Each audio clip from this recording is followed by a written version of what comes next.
अस्सलाम वालेकुम दोस्तों, मेरे चैनल को सब्सक्राइब करें ताकि आपको हर नई वीडियो मिल सके और बेल आइकॉन को भी प्रेस करें ताकि आपको बर वक्त। ये सवाल किया है मोटापे का इलाज। मेरे भाइयों, जो मैं इलाज करता हूँ उसमें मैं कोशिश कर रहा हूँ कि बजाय लोगों को इलाज बताने के पहले मैं सबब बताऊँ कि ये प्रॉब्लम होती क्यों है। अगर आप लोग उन चीज़ों को छोड़ दो जो मोटापे का सबब हैं, तो मेरे भाइयों पहले नंबर पे मोटापा वहीं पे स्टॉप हो जाता है। सबसे ज़्यादा मोटापा मेरे भाइयों वो खाना खाना जो पका हुआ नहीं गला हुआ है।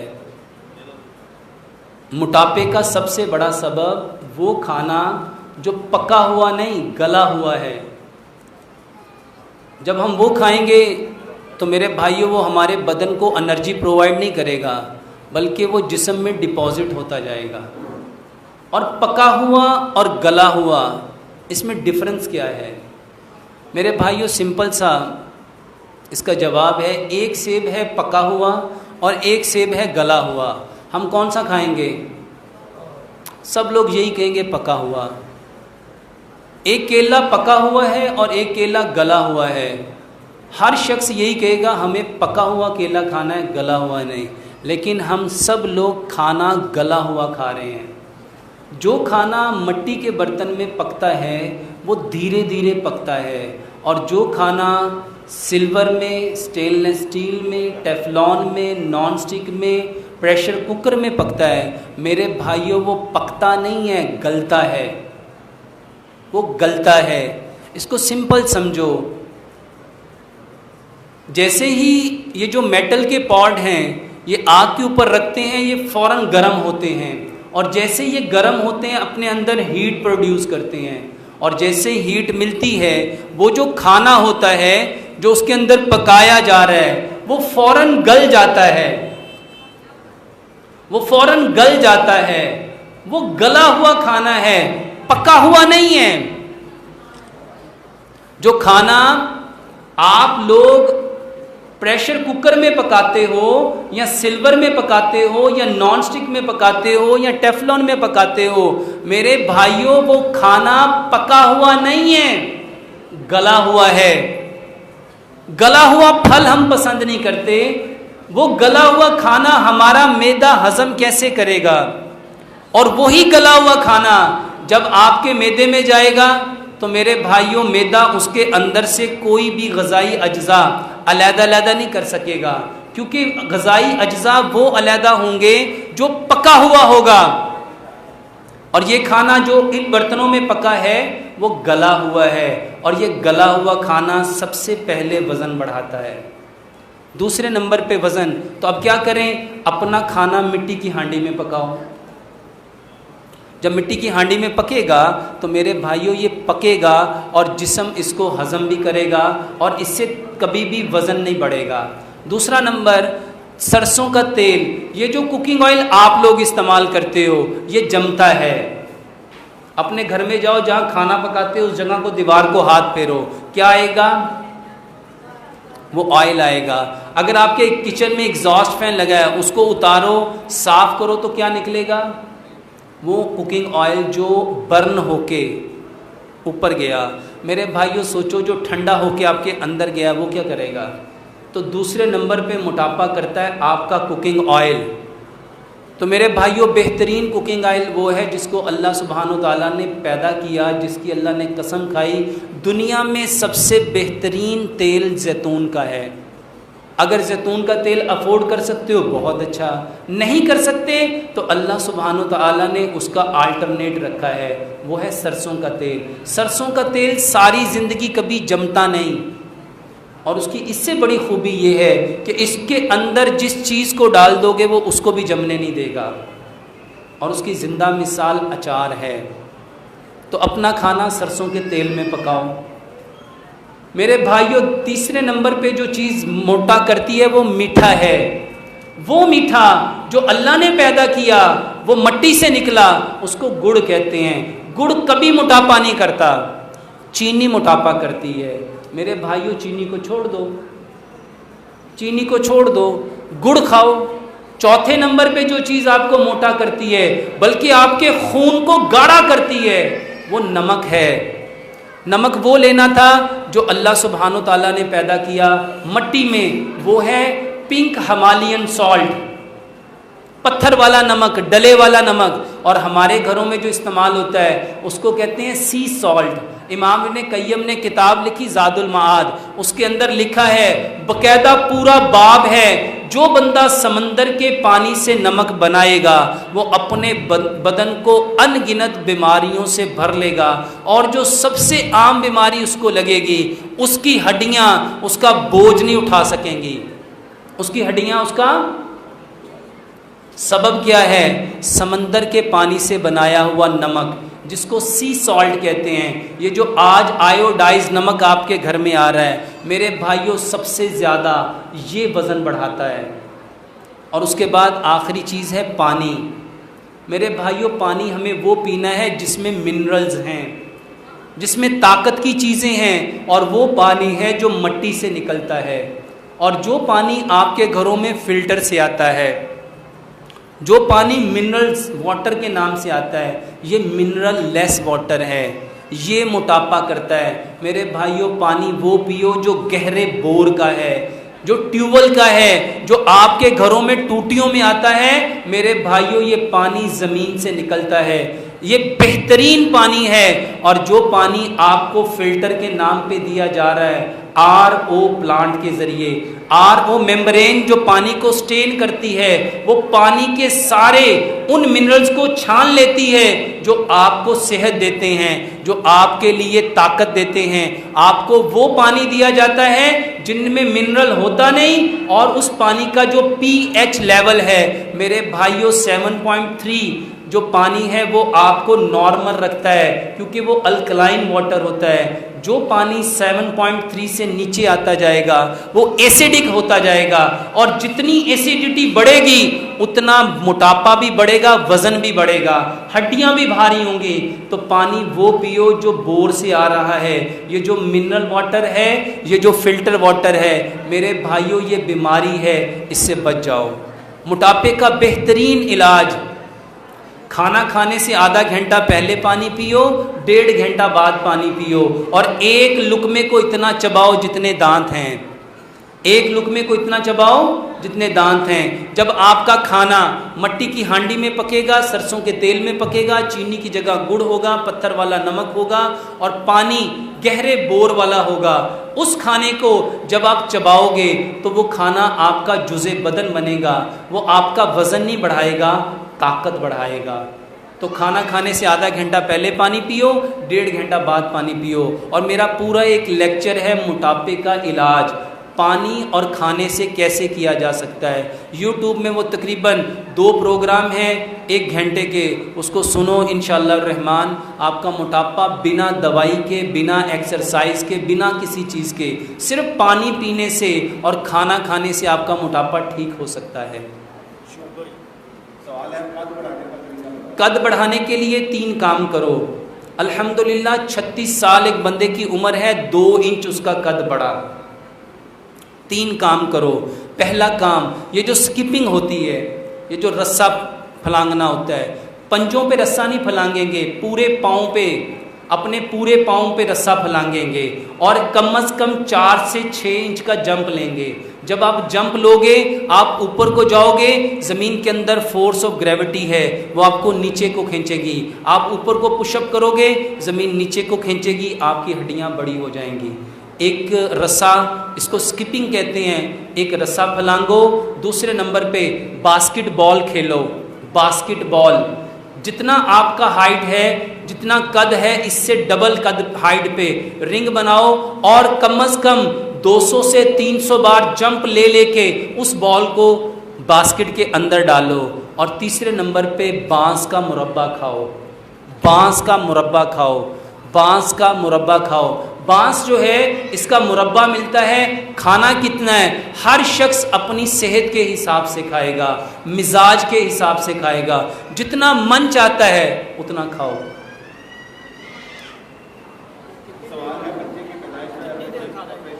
जब तक कद नहीं बढ़ता। दोबारा बोलो जरा। मेरे भाइयों, आज पूरी दुनिया, अगर आप लोगों को पता चल जाए ना, प्यारे पैगंबर जनाब मोहम्मद सल्लल्लाहु अलैहि वसल्लम ने कोई अमल ऐसा नहीं जिसके बारे में रहनुमाई ना फरमाई हो। नबी सल्लल्लाहु अलैहि वसल्लम ने हज़रत फ़ातिमा रज़ी अल्लाह ताला अन्हा के घर चक्की भेजी। कोई जानता है वो चक्की कब लेके गए? आपको पता है हज़रत फ़ातिमा चक्की चलाती थी तो हाथों में क्या बन जाते थे? गट्टे बन जाते थे। मेरे भाइयों, नॉर्मल डिलीवरी के लिए सबसे बेहतरीन इलाज, नॉर्मल डिलीवरी के लिए दुनिया में सबसे बेहतरीन इलाज चक्की चलाना है। और ये चक्की आटा पीसने के लिए नहीं होती, ये चक्की चावल पीसने के लिए नहीं है। लोगों से पूछो चक्की किस लिए चलाई जाती हैं? मेरे भाइयों, चक्की औरत की जीनत है, चक्की औरत की जीनत है। जो खवातीन चक्की चलाएंगी वल्लाह उनके बेबी नॉर्मल डिलीवर होंगे। और आज से पीछे पलटो, औरतें चक्की चलाती थी और कभी चक्की की मूवमेंट देखिएगा, घर जाके चक्की की मूवमेंट देखो। अगर चाहते हो आपके बच्चे कवि हों, ताकतवर हों, आम बीमारी मायोपैथी, आम बीमारी लोगों में बच्चों में हो रही है, उनके मसल्स ग्रोथ ही नहीं करते। सबब माएँ कामकाज करना छोड़ चुकी, वो दवाइयां खा खा के बिस्तर पे लेटी रहती हैं। मेरे भाइयों, चक्की चलाओ। अगर नॉर्मल डिलीवरी चाहते हो सिर्फ चक्की चलाओ। 25 मिनट सुबह, 25 मिनट दोपहर, 25 मिनट शाम। एक तो सारी चीजें घर की होंगी, ताकतवर होंगी और इंशाल्लाह नॉर्मल बेबी डिलीवर होंगे। जितने लोगों को गले के टॉन्सिल हैं, जिसको टॉन्सिलाइटिस कहते हैं, कभी इसका ऑपरेशन ना कराओ। 3 काम करो। सबसे पहला काम मेरे भाइयों, टर्मरिक, ये जो हल्दी है, हल्दी को गले के अंदर लगाओ, सुबह भी, दोपहर भी, शाम भी, 3 टाइम गले में हल्दी लगाओ। दूसरे नंबर पे लंबा सजदा कराओ, अपने बच्चों को सजदे की आदत डालो, लंबा सजदा कराओ। और तीसरे नंबर पे मेरे भाइयों, ठंडे पानी से बचो। ये जो फ्रिज का पानी है, बोली सीना ने एक किताब लिखी, उस किताब में वो लिखते हैं जो ठंडा पानी पिएगा उसकी जिंदगी में एक बार, उसकी जिंदगी में एक बार उसको दिल की तकलीफ होनी है। दुनिया में एक मुल्क है, उस मुल्क ने अपने मुल्क में, पूरे मुल्क में ठंडे पानी के ऊपर पाबंदी लगा दी और वहां पे वल्लाह किसी को हार्ट अटैक नहीं होता। 2016 में उस पूरे मुल्क की आबादी कितनी है? 1 अरब 40 करोड़। और मेरे भाइयों, हार्ट अटैक के पेशेंट ढूंढोगे, आपको ढूंढने से भी नहीं मिलेंगे, वो चाइना है। तो पानी ठंडा मत पिलाओ।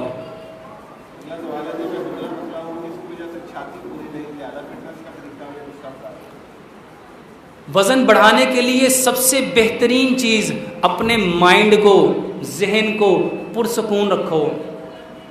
जितना दिमाग पुरसुकून होगा, दिमाग कंट्रोलर है, बॉडी को दिमाग ने ऑपरेट करना है। अगर आपका दिमाग भागता रहेगा, भागता रहेगा, भागता रहेगा, भागता रहेगा, या जिस्म फैल जाएगा या जिस्म सुकड़ जाएगा। तो सबसे पहले अपने दिमाग को पुरसुकून रखो। और दिमाग सबसे ज़्यादा पुरसुकून होता है नमाज की हालत में। और उस वक्त नमाज की हालत में होगा जब हम वाकई नमाज पढ़ रहे होंगे। तो अपने दिमाग को इंतहाई पुरसुकून रखो, लंबा सजदा करो और 3 चीज़ें इस्तेमाल करो। तलबीना, जौ का दलिया, ये इस्तेमाल करो। नबीज़, ये इस्तेमाल करो। मेरे भाइयों, हज़रत आयशा सदीक़ा रज़ी अल्लाह ताला अन्हा मोटा होने के लिए नबी सल्लल्लाहु अलैहि वसल्लम ने क्या फरमाया था? खजूर और ककड़ी इस्तेमाल करो। खजूर और ककड़ी, ये जो खीरे की तरह की होती है, वो लंबी तर, तो खजूर और उसके साथ वो ककड़ी इस्तेमाल करो। नबीज़ पियो, तलबीना लो और सरीद खाओ। हिजामा, रसूलुल्लाह सल्लल्लाहु अलैहि वसल्लम ने फरमाया, जब मैं मिराज पे गया, 7 आसमानों के फरिश्तों ने मुझे रोक के कहा, या रसूलुल्लाह सल्लल्लाहु अलैहि वसल्लम, हिजामे को अपने ऊपर लाजिम कर लें।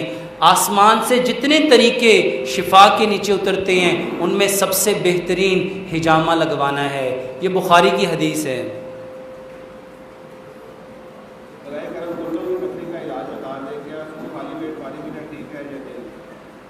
मेरे भाइयों, पानी वो पिएंगे जो मिट्टी के बर्तन में है। सबसे पहले ये जानना चाहिए जो पानी आप पी रहे हो, अगर वो पानी प्लास्टिक के बर्तन में है, सिल्वर के बर्तन में है, शीशे में है, या प्लास्टिक के कूलर में है, या ये जो हमारे इलेक्ट्रिकल कूलर हैं इसके अंदर हैं, याद रखिएगा जो चीज़ जहाँ वक्त गुजारती है वो उसी की प्रॉपर्टी लेके आती है। अगर आप मिट्टी के बर्तन का पानी पियोगे तो वो मिट्टी की प्रॉपर्टी लेके आएगी, अगर प्लास्टिक का पानी पियोगे तो वो प्लास्टिक की प्रॉपर्टी लेके आएगी। मेरे भाइयों, प्लास्टिक के अंदर पड़ा हुआ पानी, ये कूलर के अंदर पड़ा हुआ पानी, इलेक्ट्रिकल कूलर के अंदर पड़ा हुआ पानी, ये जो मेटल के अंदर पड़ा हुआ पानी, ये पानी नहीं पीना चाहिए। जो मिट्टी के अंदर में पड़ा हुआ है पानी वो पी सकते हैं। गुर्दे की पथरी है, गुर्दे की पथरी के लिए बेहतरीन इलाज, मेरे भाइयों, एक गिलास पानी लो, उसमें पूरा एक लीमू मिलाओ, उसको अच्छी तरह बॉयल कर लो ताकि उसकी खटास ख़त्म हो जाए। 1 चम्मच जैतून का तेल और 1 चम्मच शहद मिलाओ, चाय की तरह उसको सुबह दोपहर दो, 1 हफ्ता उसको खिलाओ। इंशाल्लाह पिलाने से पथरी टूटती भी है। इसको इस नीयत से लेंगे,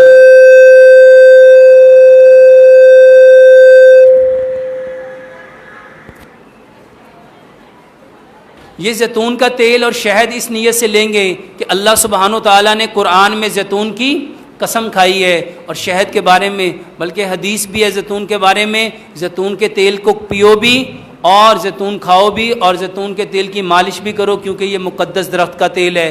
और शहद के बारे में अल्लाह सुब्हानो ताला ने कुरान में फरमाया इसमें शिफा है।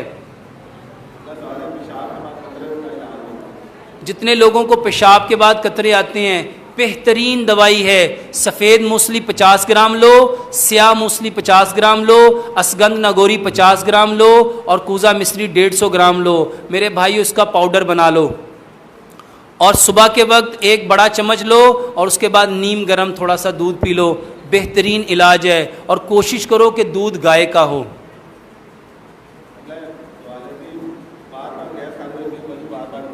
सिर्फ खाने को, मेरे भाइयों, खाना खाने से आधा घंटा पहले पानी पियो, 1.5 घंटा बाद पानी पियो और 1 लुकमे को 32 बार चबाओ।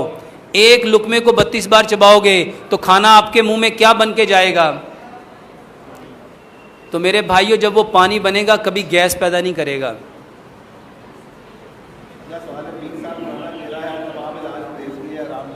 ये किस भाई का सवाल है? ये केरे का सवाल किस भाई का है? खड़े होइएगा ज़रा। ठीक 10 दिन बाद इनका केरा 100% ठीक होना है। कितने साल से है? 20 साल पुराना है। सिर्फ आपने हर नमाज के बाद 10 मिनट का सजदा करना है। जहां आपकी ऐनक की टेक है ये जगह, मेरे भाइयों, अल्हम्दुलिल्लाह सुम्मा अल्हम्दुलिल्लाह, सिर्फ केरा नहीं, जितने लोगों की नाक की हड्डी टेढ़ी है, जितने लोगों को नज़ला ज़ुकाम एलर्जी है, एलर्जी की कोई भी टाइप है, जिसको स्नीजिंग होती है, छींकें आती हैं, बेहतरीन इलाज है। हर नमाज के बाद 10 मिनट का सजदा करना है। इस जगह को ज़मीन पे ज़ोर से प्रेस करेंगे, अपने दोनों पाँव की एड़ियों को मिलाएंगे, पाँव की उंगलियों को ज़ोर से प्रेस करेंगे, अपने हाथों को इतना आगे रखेंगे कि बगल की सफ़ेदी नज़र आए। 10 मिनट तक सजदा करो। केरे का इलाज वल्लाह 10 दिन बहुत ज़्यादा है। इंशाल्लाह चंद दिन बाद इस भाई से पूछिएगा फ़र्क पड़ा है कि नहीं पड़ा। सिर्फ सजदा करना है, कोई दवाई नहीं, और इंशाल्लाह आपकी नज़र भी ठीक हो सकती है। एक सजदा करो, दूसरे नंबर पे रात को अपने दांत केले के साथ साफ करो, सुबह उठ के अपना थूक। जितने लोगों को ऐनक लगी है, अगर ये लोग ऐनक उतारना चाहते हैं, इसको समझो प्यारे पैगंबर जनाब मोहम्मद सल्लल्लाहु अलैहि वसल्लम ने हज़रत अली रज़ी अल्लाह ताला अन्हु की आंखें ख़राब थीं तो आंखों में क्या लगाया? हम क्यों नहीं लगाते? एक सहाबी की आंख पे तीर लगा, डेला बाहर आ गया, नबी सल्लल्लाहु अलैहि वसल्लम ने उसकी आंख पे क्या लगाया? बहुत सारे भाई कहते हैं वो तो नबी थे। मेरे भाइयों, नबी का काम हमारे लिए क्या है?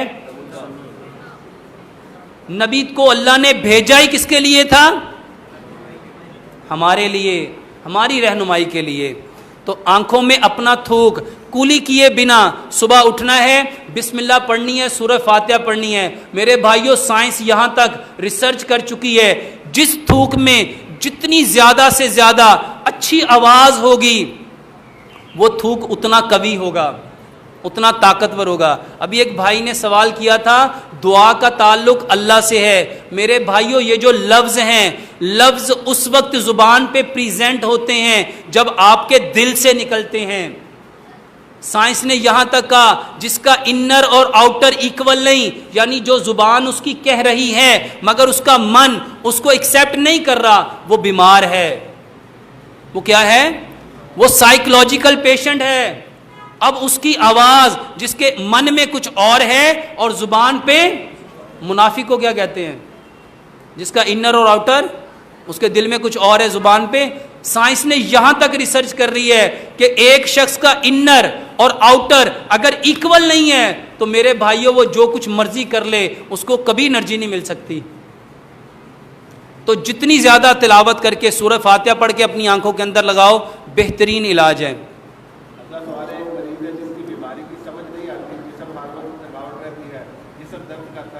उम्र क्या है इसकी? इसकी उम्र क्या है? ये किस भाई का सवाल है जिसकी बीमारी मरीज की समझ नहीं आती? उम्र कितनी है इसकी?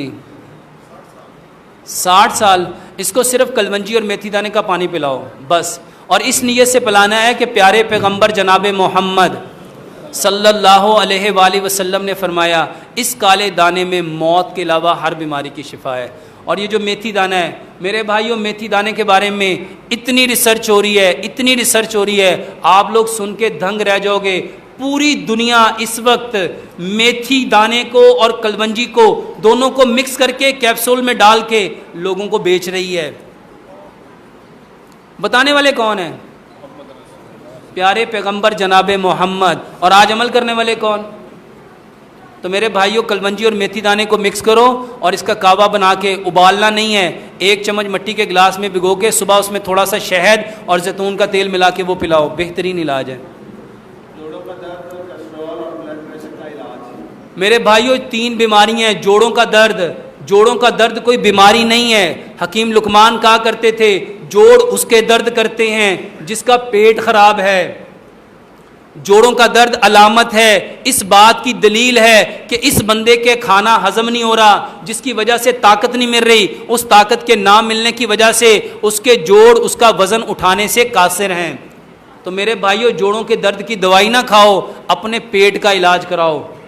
जिसको जोड़ों का दर्द है, मेरे भाइयों, वो दर्द की दवाई खाएगा, उसमें सिर्फ और सिर्फ पेन किलर होगा जो उसके स्टमक को खराब करेगा।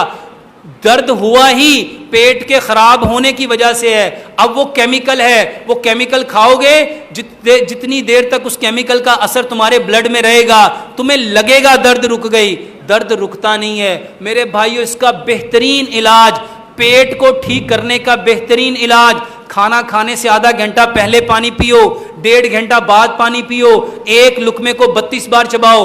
अदरक, लहसुन, पुदीना, अनारदाना, अदरक, लहसुन, पुदीना, अनारदाना, इसकी चटनी बनाओ, इसमें हस्बे जायका सब्ज मिर्च मिलाओ और ये चटनी हर खाने के साथ सुबह दोपहर लो। जोड़ों के दर्द के लिए 3 चीजें बेहतरीन हैं। दवाई ना खाओ, एक पेस्ट घर में खुद बनाओ। शहद लो 1 चम्मच, दालचीनी लो 1 चम्मच, और ये जो चूना होता है जिसको लाइम कहते हैं, ये जो पेंट कली करते हो, ये चूना लो आधी चम्मच। इन तीनों चीज़ों को पेस्ट बनाओ और जहां दर्द होते हैं घुटने, उसके ऊपर पेस्ट लगा लो। रुई रख के उसको क्रेप बैंडेज, ये जो गर्म पट्टी है, 6 से 8 घंटे के लिए उसको ऊपर बैंडेज कर दो। 6 से 8 घंटे के बाद नीम और बेरी के पत्तों के साथ उसके पानी को काढ़ा बना के उसके साथ धो के उसको उतार लो। रोजाना ये अमल करो 10 से 15 दिन। और इसके साथ सुहांजना का जो पत्ते हैं, सुहांजना, मोरिनिगा लीफ, उसके पत्ते लो मेरे भाई, उसका कावा बनाओ या उन पत्तों को सुखा के पाउडर बना के 1 चम्मच सुबह और 1 शाम लो। या ये जो रात की रानी है जिसको हार सिंगार कहते हैं, इसके 10 से 15 पत्ते लो, उसका कावा बनाओ। मेरे भाइयों, अल्लाह का बेहतरीन इनाम है। जितने लोगों के प्लेटलेट्स गिरते हैं, बेहतरीन इलाज है। हार सिंगार के 10 से 15 पत्ते। जितने लोगों को कब्ज़ है, जितने लोगों को बवासीर है, मेरे भाइयों ये कावा पियो, वल्लाह सारी ज़िंदगी आप लोग दुआएं दोगे। कोलेस्ट्रॉल की सिर्फ एक वजह है, खाने में पानी छोड़ दो। खाने में, इसको समझ लो, थोड़ा सा वक्त ज़्यादा लग जाएगा। मेरे भाइयों जब हम खाना खाने के लिए बैठते हैं तो खाने को देखते ही हमारी आंखें हमारे ब्रेन को मैसेज थ्रो करती हैं, वो फौरन उस खाने के अकॉर्डिंग, अगर आप सब्जी खा रहे हो तो सब्जी को हजम करने के लिए और सिक्रीशन है, अगर आप गोश्त खा रहे हो तो गोश्त के लिए और सिक्रीशन है, अगर चावल आए हैं उसके लिए और सिक्रीशन है, अगर आप खीर आई है उसके लिए और सिक्रीशन है। अब उस खाने को देखा, उसने आंखों ने ब्रेन को मैसेज थ्रो किया, हमारे जिस्म के अंदर कुछ हार्मोन्स पैदा हुए, कुछ ऐसी सिक्रीशंस पैदा हुई, कुछ एंजाइम्स पैदा हुए जिसने खाने को हजम करना था। अब क्या हुआ, वो सिक्रीशन आई, आपने 2-4 नवाले लिए और साथ ही आपने पानी पी लिया। अब वो पानी क्या करेगा, उस सारी सिक्रीशन को अपने अंदर डाइल्यूट करेगा, हल करेगा। पानी ज्यादा से ज्यादा 27 मिनट आपके मैदे में रहेगा और खाने ने कम अज कम 2.5 घंटे रहना है। खाने ने कम अज कम 2.5 घंटे रहना है। अब वो 27 मिनट के बाद वो पानी सारी सिक्रीशन को लेके निकल जाएगा। अब उस खाने को हजम करने के लिए नई सिक्रीशन तो आनी कोई नहीं।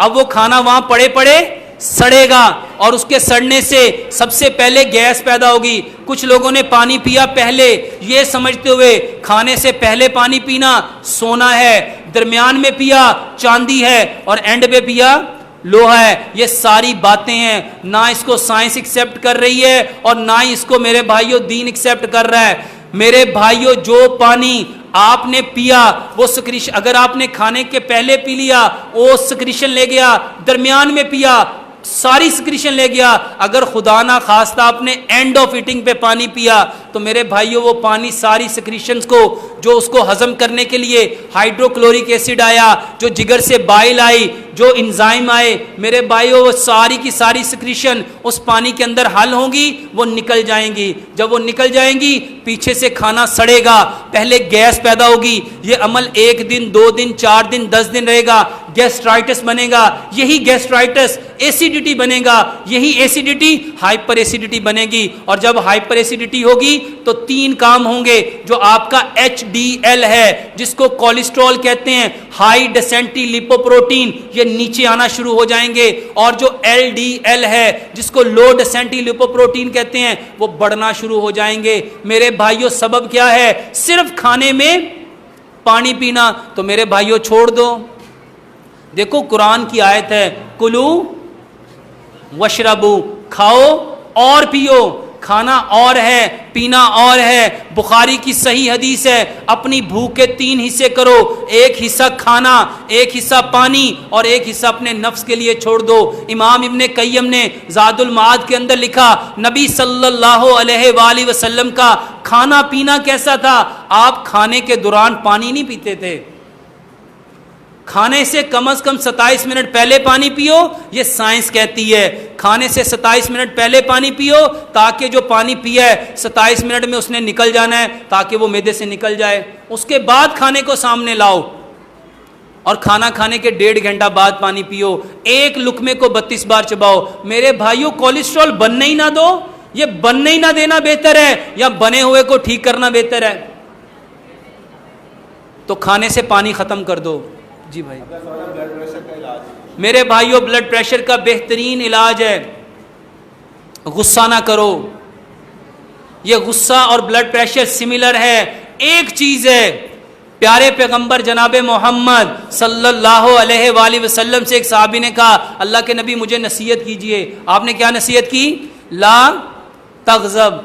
फिर कहा और नसीहत कीजिए, यही नसीहत की। मेरे भाइयों अगर ब्लड प्रेशर से बचना चाहते हो गुस्सा ना करो। अगर गुस्सा आ जाए तो क्या इलाज है, औज़ बिल्लाह पढ़ो और वज़ू करो। मेरे भाइयों ब्लड प्रेशर का बेहतरीन इलाज वज़ू करो, और बेहतरीन इलाज बताने लगा हूँ, सजदे में आके रोना शुरू कर दो। सजदे में आके मेरे भाइयों जब रोगे आंखों से क्या निकलेगा, आंसू। आंसू का जायका क्या होता है, आंसू नमकीन होते हैं। ब्लड प्रेशर किससे बढ़ता है, नमक से। जब आपके जिस्म से नमक निकलेगा आपका ब्लड प्रेशर ऑटोमेटिकली।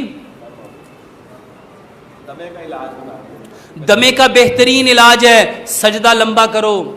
मेरे भाइयों, जब हम खड़े होते हैं हमारे लंग्स 60 to 70% काम करते हैं। जब हम बोइंग पोजीशन में होते हैं रुकू में 70 to 80% काम करते हैं, और जब हम सजदे में होते हैं 100% हमारे लंग्स खुल जाते हैं। मेरे भाइयों, सजदा लंबा करो। अगर लोगों को पता चल जाए सजदे के क्या फ़ायदे हैं, मेरे भाइयों कोई बंदा सजदे से सर उठाए ही ना। सजदा लंबा करो। एक दमे के मरीज़ का सजदा लंबा कराओ। मेरे भाइयों, मरीज़ कहता है भाई झुका तो जाता ही नहीं, तो मेरे भाइयों उसके सामने तकिया रखो। पहले 5 तकिए रख के उसको झुकाना सिखाओ, फिर एक तकिया निकाल दो, फिर उसको झुकाना सिखाओ। आहिस्ता आहिस्ता, एकदम नहीं कि उसको नीचे ले जाओ। अगर वो झुक नहीं सकता उसके सामने पहले 6-7 तकिए रख के उसको ऐसे नीचे झुकाओ, फिर एक तकिया निकाल दो। 5-7 दिन ऐसे करो, फिर एक तकिया निकाल दो, फिर एक तकिया निकाल दो, फिर एक तकिया।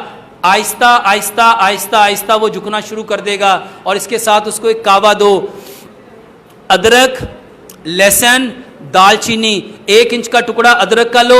छोटे अगर गार्लिक के क्लोव हैं 5 लो, बड़े हैं तो 3 लो। दालचीनी की 3 इंच की 3 डंडियां लो। 2 कप पानी में डालो, अच्छी तरह उसको पकाओ। उसमें 1 चम्मच चाय वाला गुड़ डालो, और गुड़ वो लेंगे जिसमें रंग कार्ड नहीं होगा। उसका कावा सुबह दोपहर शाम उसको पिलाओ। दमे का बेहतरीन इलाज है। और जब भी वो खाना खाए मेरे भाइयों, दमे के मरीज को कभी गैस ना होने दो। जब उसको गैस होगी तब उसका सांस फूलेगा, जब गैस होगी उसका सांस उखड़ेगा, जब गैस होगी उसको तकलीफ होगी। मेरे भाइयों, गैस का बेहतरीन इलाज है खाना खाने से आधा घंटा पहले पानी पियो, 1.5 घंटा बाद पानी पियो। 1 लुकमे को 32 बार चबाओ, और जब गैस हो जाए थोड़ा सा गुड़ मुंह में रख के चूसना शुरू कर दो।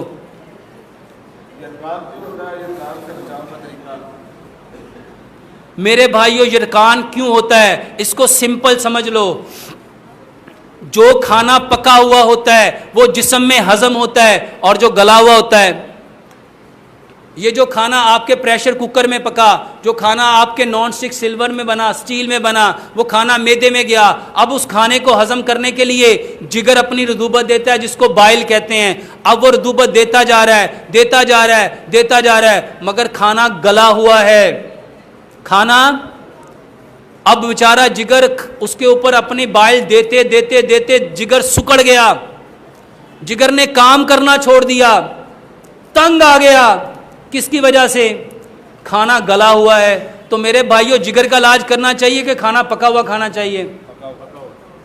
जितने लोगों के जिगर खराब हैं आज से मेरे भाइयों मट्टी के बर्तन में पकाना शुरू कर दो, सरसों के तेल में पकाना शुरू कर दो, चीनी की जगह गुड़ खाना शुरू कर दो, और देखो कि आपके जिगर ठीक होते हैं कि नहीं होते। वल्लाह मस्जिद में बैठा हूँ, झूठ बोलने वाले पे लानत पड़ती है। मुझे कोई ज़रूरत नहीं कि मैं आप में से किसी को नहीं जानता सिवाय 2-3 बंदों के, कि मैं आपको खुश करने के लिए अल्लाह की लानत लूँ।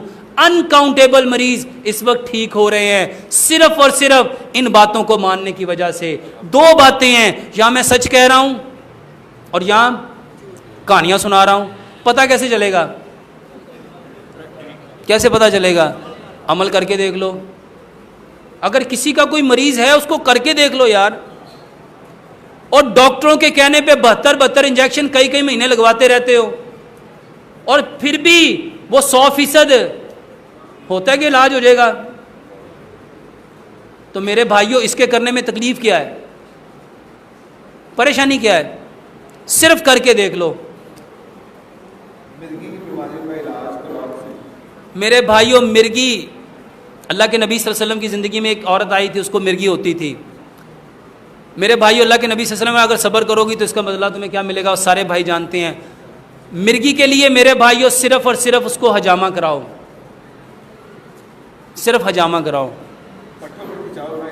पट्ठों के खिंचाव के लिए मेरे भाइयों, ये जो पट्ठे खिंचते हैं ना, सबसे ज़्यादा टेंशन की वजह से खिंचते हैं, स्ट्रेस की वजह से, एंगर की वजह से, फ्रस्ट्रेशन की वजह से, इरिटेशन की वजह से। अपने दिमाग को पुरसुकून रखो।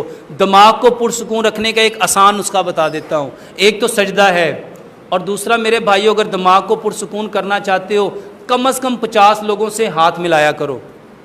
50 लोगों से, चलो 50 से नहीं मिला सकते 25 से कर लो, 25 से नहीं कर सकते चलो 12 से कर लो। कम से कम मेरे भाइयों सलाम को आम करो। जब आप सलाम करोगे आप क्या कहोगे?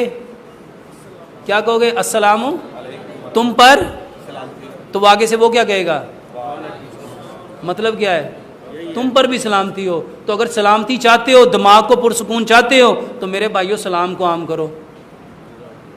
मैदे का इलाज कैसे बचते हैं बच्चों के रोज का इलाज? मैदे का इलाज भाइयों कितनी दफ़ा बचा चुका हूँ। सिर्फ खाना ठीक पकाओ, पहले अच्छा पकाओ, मिट्टी की हांडी, सरसों का तेल, चीनी की जगह गुड़, पत्थर वाला नमक, और उसके बाद खाना खाने से आधा घंटा पहले पानी, 1.5 घंटा बाद पानी। अगर एक लुकमे को 32 बार चबाओगे, मैदे को काम करना पड़ेगा। मेरे भाइयों दांतों का काम कभी भी आंतों से नहीं लेना चाहिए। हम लोग बीमार क्यों हैं? हम दांतों का काम किससे ले रहे हैं? इसीलिए बीमार हैं। बड़े बड़े कट्टे की तरह निकाल आते हैं, अक्सर नमाज में गैस जल्दी पड़ती है, पर परहेज। सिर्फ मेरे भाइयों खाने को चबाना शुरू कर दो, ये सारे मसले हल हो जाएंगे। रतगढ़ और दाने निकलने के लिए, जितने लोगों को रतगढ़ होता है, दाने निकलते हैं, खून साफ करने के लिए बेहतरीन दवाई है। ये 100 बीमारियों का इलाज है। कलवंजी और मेथी दाना, कलवंजी और मेथी दाना बराबर मिकदार में लो। इस नीयत से लेना है कि मोहम्मद रसूलुल्लाह सल्लल्लाहु अलैहि वसल्लम ने फरमाया ये शुगर का इलाज है, ये कैंसर का इलाज है। वल्लाह इससे मैं हर मरीज़ को ये दवाई देता हूँ। जितने मरीज़ आते हैं मैं सबको ये दवाई देता हूँ। 100 ग्राम कलवंजी, 100 ग्राम मेथी दाना, दोनों को बराबर मिकदार में लो। एक चाय वाला चम्मच मिट्टी के गिलास में भिगो दो। रात को उसमें 2-4 कतरे लेमन के मिलाओ, आधी चाय की चम्मच उसमें जैतून का तेल मिलाओ, थोड़ा सा उसमें गुड़ मिलाओ। सुबह उसको अच्छी तरह मिक्स करो। गर्मियां हैं तो उसको ऐसे ही छान के रात को गिलास में रखा हुआ ऐसे बिना गर्म किए, बॉयल किए, इसको ऐसे ही पी लो। अगर सर्दियां हैं तो इसको उबाल के पियो। यूरिक एसिड, जिस भाई को भी यूरिक एसिड है, जो खाना खाने से आधा घंटा पहले पानी पीना है, उसमें 1 चम्मच सेब का सिरका लो और कोशिश करो सिरका ऑर्गेनिक होना चाहिए। शुगर कैसे कंट्रोल होगी? मेरे भाइयों मैंने पहले बताया, जब गला हुआ खाना खाओगे तो बेचारे पेंक्रियाज को अपनी रतूबत इंसुलिन देनी पड़ेगी। वो अपनी इंसुलिन देता गया, देता गया, देता गया, देता गया, देता गया, देता गया, हत्ता कि उसने इंसुलिन देनी बंद कर दी। उन्हें क्या ये ढीठ हैगा, इन्हें तो जान छड़नी नहीं, तो मैं अपनी इंसुलिन बंद कर देना वा। मेरे भाइयों खाना पका हुआ खाओ। मिट्टी के बर्तन में खाना पका के देखो, देखो शुगर ठीक होती है कि नहीं होती। और मेरे भाइयों इसको समझो, ये बदन किसने पैदा किया है? और अल्लाह ने इस बदन को पैदा करने से पहले 4 कसमें खाई, वत्तीन वज़ैतून वतूर सीनीना व हाज़ल बलदिल अमीन। मुझे तो एक साहब ने कहा ये लक़द भी कसम है, लक़द खलक़नल इंसाना फी अहसानी तकवीम। ये बनने वाला जो बदन फी अहसानी तकवीम, और बनाने वाला अहसनुल खालिकीन, उसमें खराबी कैसे आ सकती है? हाँ, हमारे करतूत ऐसे हैं। अल्लाह कुरान में फरमाता है जितनी परेशानियां आती हैं, जितने दुख आते हैं, जितने अजाब आते हैं, कसबत आइंदिहिम, ये हाथों की कमाई है। अमल ठीक करें। मेथी के बीज बताया कि मेथरे के बीज? मेरे भाइयों एक बात याद रखिएगा, मेथी दाना लेना है, मेथरे नहीं लेने। मेथी दाना लेना है। मेथी दाना इंतहाई बारीक होता है, और मेथरे जो अचार में डलते हैं वो होते हैं, वो नहीं लेने। दिन और रात में खाली पेट पानी पीना ठीक है? जी मेरे भाइयों, जब भी प्यास लगे पानी पीना चाहिए। डिप्रेशन, सर दर्द का इलाज? मेरे भाइयों डिप्रेशन, सरदर्द का बेहतरीन इलाज है, माफ करना सीखो। माफ करना सीखो। डिप्रेशन, टेंशन, एंजाइटी, ये जो इरिटेशन, फ्रस्ट्रेशन, इसकी सबसे बड़ी वजह हमारे दिमाग ने लोगों की बातों को पकड़ा हुआ है। मेरे चाचे ने इंज किया सी, 25 साल हो गए ने मैनू, अज भी जो चाचे का चेहरा वेना वो खून गौलदा है। मेरे मामू ने इस तरह कहा था, मेरे भाई ने इस तरह कहा था। मेरे भाइयों ये जो दिमाग ने चीज़ों को पकड़ा हुआ है, इसको छोड़ने को कहते हैं माफ़ कर देना। छोड़ने को क्या कहते हैं? माफ़ कर देना। और यूरोप ने फॉरगिवनेस थेरेपी इलाज बनाया है। माफ़ करना सीखो, माफ़ करना सीखो। जो दुनिया में माफ़ करेगा अल्लाह उसको कहाँ माफ़ करेगा? मेरे भाइयों जिसको अल्लाह ने आखिरत में माफ़ कर दिया उसको कोई तकलीफ़ रह सकती है? और सजदा लंबा करो। आखिरी सवाल है, नाक में गदूद का इलाज बता दें। सजदा लंबा करो, नाक की गदूद का बेहतरीन इलाज। मेरे भाइयों अल्हम्दुलिल्लाह सुम्मा अल्हम्दुलिल्लाह, सिर्फ सजदा लंबा करो। सुबहानक अल्लाहुम्मा व बिहम्दिका अशहदु ला इलाहा इल्ला अंता अस्तगफिरुका व अतूबु इलैक।